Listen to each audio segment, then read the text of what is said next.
earlier this month, you saw me going to a convention of sorts to meet Matthew Lillard. I like to keep a loose theme between my videos that I upload. So I was like, what have I done that I can relate to convention, like a Comic-Con of sorts? Oh, that's it. I've done Scooby-Doo reviews. So let's do every single time the Scooby-Doo gang went to a convention of sorts. Those being E-Scream and Mask of the Blue Falcon. Let's get our cosplays on. And let's get right into the reviews. First up, we got What's New Scooby-Doo E-Scream. The episode starts off with an establishing shot of the conference center holding a video game conference. Inside, we see two kids after hours walking up to the Awesomon section and finding real Awesomon saying, while one is holding one of the Awesomons, it changes and they chase them out. They destroy the whole aisle, and then we get into our intro.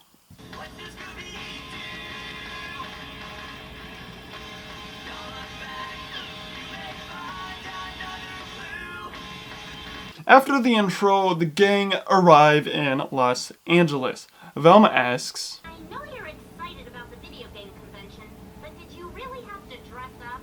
They arrive at the conference center. They split up. Shaggy and Scooby find the perfect game for them. Dr. Wongo's Happy Fun Time Explosion and Nap Megorium. Where In this game, you get points for napping, eating, and not running into monsters. Fred finds a driving simulator, and Daphne fights a virtual samurai. As Velma runs into Professor Oswald, and Professor Oswald shows us his latest game, which is a mystery-solving game for any case, any place, at any time. When you solve a mystery, you say, I've solved this mystery. which will come important later. Velma leaves and the gang are already out of their costumes. The gang attend the Awesomon announcement presentation. The Awesomons change after landing in Shaggy's arms. Everyone runs into the exit and then they all disappear. Oswald comes in and Daphne asks, You have to tell us how to turn off the Awesomon creatures. but he doesn't give the best of news. I'm sorry, Daphne, but you can't. No one can. I created them with self-sustaining energy cells. After that, we basically get the, hey, I'm recruiting you guys to solve this mystery because Oswald thinks someone is messing with the Awesomons. Fred says his thing, Look for clues. and then go investigate. Shaggy jinxes it by saying, They can't get us up here. after rolling on a bowling ball, we meet Mitch and Tad that want to turn Shaggy's near-death experience into a game. So now they become suspect number one because, hey, they don't like Oswald. What are you, nuts? Tell you fellas, but we're not game designers. Fred says we should be looking for clues, and Velma finds that a little suspicious, like, hey, we usually split up. And then he also says, no, I think staying together is much safer. They arrive at an abandoned buffet, but then so do the Awesomons. So the trio run into the back, and the boys hop over the table, becoming waiters and cooks to trick the Awesomons, but when they run out of food, the Awesomons attack. They run down a hall, and they almost run into zoned out zombie teenager. They find the princess all tied up, and then after Fred unties her, she says, It was those crazy little Awesomons. I swear that last little Oswald is out to get me. I used to work for him as a computer programmer, but then he fired me and the rest of the staff last year because he wanted to work on some secret project. I think the secret got out. they go to the van. As they're in the garage, it fills up with water. Daphne gets pulled into the van, losing a shoe, and then she replaces it with a whole different one. And Velma finds that weird. She counts that as clue number 2. Fred turns the van into a sub. The Awesomons puncture the sub. Fred goes out to open a hatch. He does, but he gets sucked down with it. The gang leave the garage and are back in the mall. The inventors roll up with a new toy. Velma wants to get a hold of the Awesomons, and the boys volunteer to be bait, which is Velma's next clue. We get a little trap making montage, but it gets cut short when the boys run in and aren't really trapped. That activates our song and chase.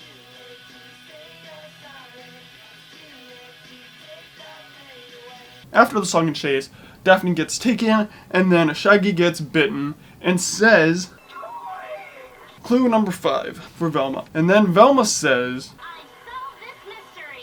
stopping time, Oswald comes out, and Velma explains her clues. But you don't know my friends as well as I do. First of all, Fred always wants to split up. And Daphne, she would never wear shoes that don't match. Shaggy and Scooby wouldn't volunteer to be live bait. And most importantly, Shaggy doesn't say toinks, he says zoinks. Velma leaves and groups up with the others, costumed again. The boys go play some games, and they say the outro.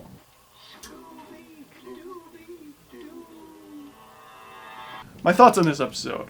There are a couple other clues that I thought she would have picked up on. They weren't in their costumes anymore. That everyone just disappearing after entering exit.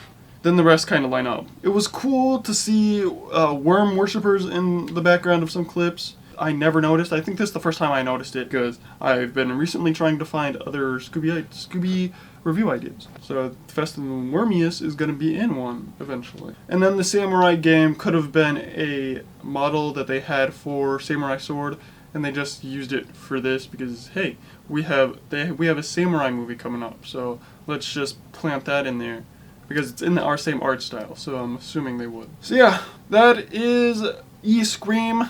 Now, onto our movie, Mask of the Blue Falcon. The movie starts off with an establishing shot of San Pietro Convention Center, instead of San Diego Comic-Con Convention, whatever. Inside, we see 2 security guards. One eats an apple as another fanboys over the Blue Falcon comics. They hear a sound and go looking, just to find our monster, and get taken. Now roll the intro.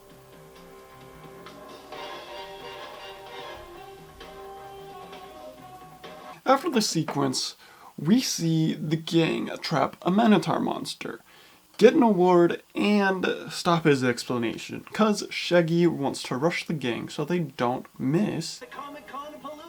On the way, the boys make costumes and watch some Blue Falcon. Clips are probably from the original show, which is kind of cool. Fred doesn't enjoy it because he says it's campy, but he's really excited for the new Blue Falcon movie.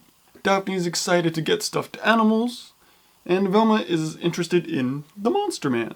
These are probably all different personalities of what people go to conventions for. They're either there for the classics, they're either there for that new stuff, or they're just there for the toys. Or they're just not interested at all. They arrive at the convention and they get attacked by Man Crab. It's been a while since I've seen this movie, so I was surprising to see the Man Crab from the Mystery Incorporated show. There's a whole bunch of cameos in here, and I'm not going to stop and talk about every single one.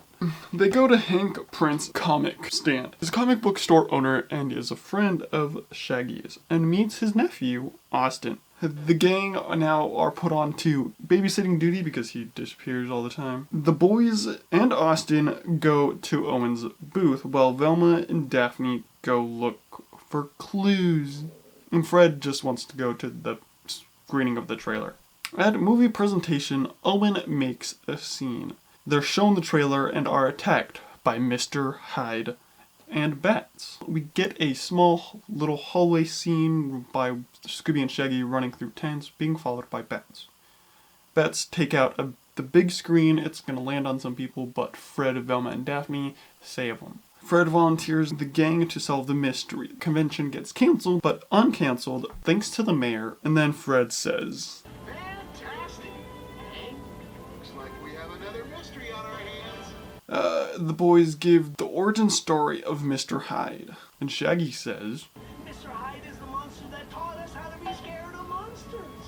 The gang attend a party to investigate the movie producer and actor. When they arrive, Owen gets kicked out again, making him suspect number 1. Fred and Shaggy's interrogation, we learn that he faked his interaction on stage from before. The lights go out and fog rolls in, and out comes Mr. Hyde with a horrible hidehound.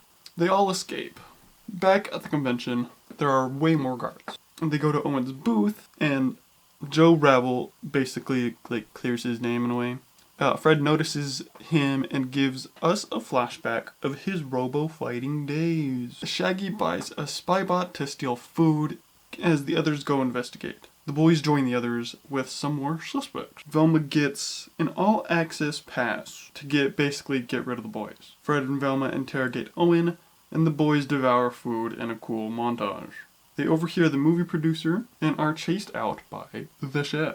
They run down to the basement and find the Hidehound and Mr. Hyde's lair working on ooze. But back with the investigators, Velma cycles through old DVDs and notices Episode 1, Cops Hanging in Nets. Episode 2, The Bat Attack. Episode 3, Hidehound, his next appearance. Episode 22, with a monster ooze. Sound familiar? And so I count those as clues 1 through 4 because appearance equals order of attacks. Back with the boys, they get noticed by Mr. Hyde and they run to the top of the building. The gang notice that and run to help. The boys run onto a balloon that flies off and they land on top of City Hall. They run inside, followed by the ooze. They fall into ooze that tastes like Pistachio?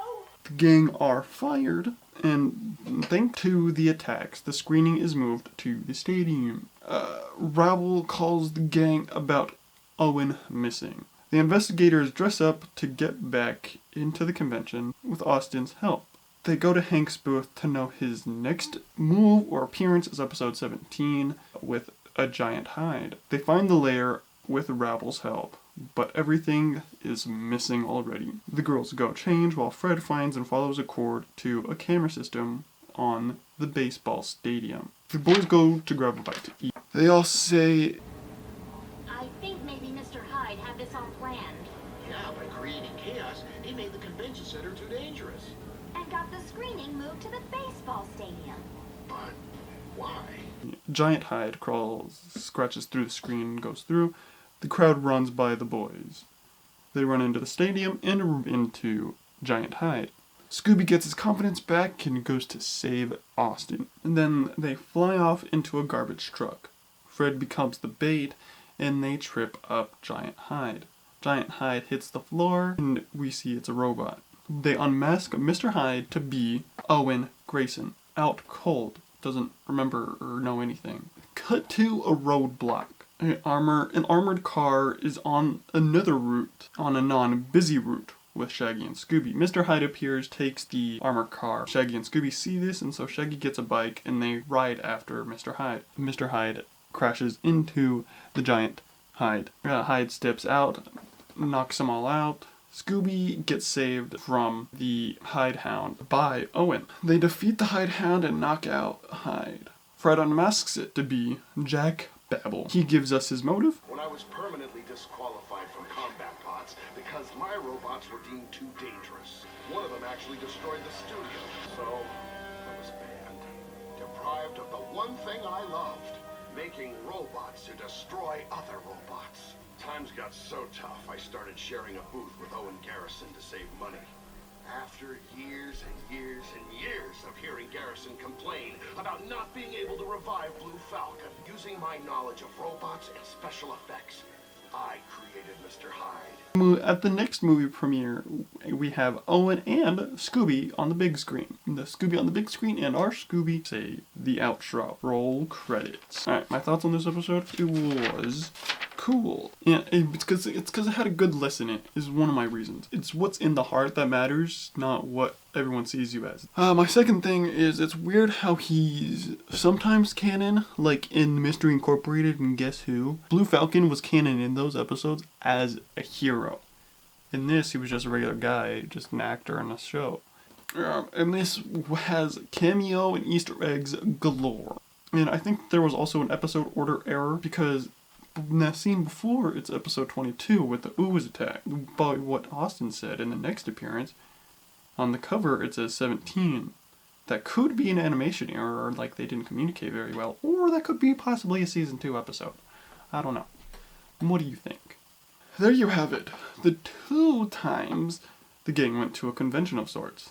Which one was your favorite? Mine personally has to be E-Scream, mainly because that one was more part of my childhood, and this one, the movie just came out. And it was my first introduction into, like, Comic-Con of sorts, and I thought that's how they would be. And it's a great concept for a mystery, like virtual reality simulation. And yes, there was no culprit cut, but not every episode needs to. Now, this one will be my last review video until October, specifically October 31st, because hey, it's a Halloween themed episode review. So anyway, now that I got this episode and movie out of the way, now I can enjoy my week and go meet Matthew Lillard. Click here for all of my reviews, click here for my most recent video, and then subscribe. Bye.